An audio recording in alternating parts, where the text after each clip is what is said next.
So now that the content engine is running and converting to leads, this next one is one of my favorites. Tool number 7, ChatGPT voice mode. The idea of hands-free ideation, problem solving, essentially using it as a therapist, thinking out loud, getting out of your head and into words is so powerful. The other day, I was struggling with a massive strategic decision and I went on a run. And the cool part about voice mode is you can have it on your phone, but in your AirPods, so I could talk to it while I was running and my phone was in my pocket. And at the end of that 45-minute run, it told me exactly what I knew I needed to do that I didn't want to do. Like, that's the crazy part, is like a lot of people pretend not to know.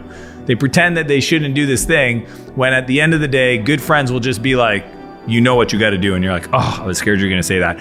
AI did the same thing for me, but it gave it to me with confidence. It gave me the numbers to make the decision clear. Why is this so powerful? It just becomes a real-time, cleaner way to communicate strategies, issues, challenges that's way faster to get an action completed.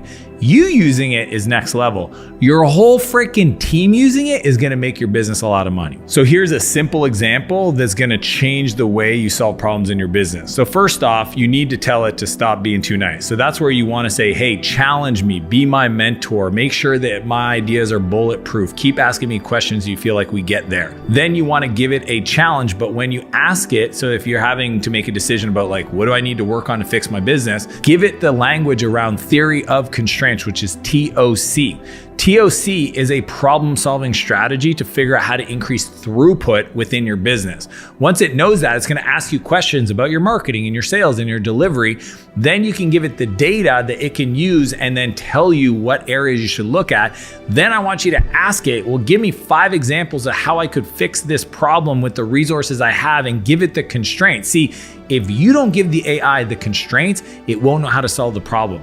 Then it's gonna give you the answers and you tell it to rank it based on the amount of time you have and the people on your team and what you're trying to create over the next 5 years. And having AI be a thought partner for strategic decisions using the framework I just taught is gonna make you a ton of money.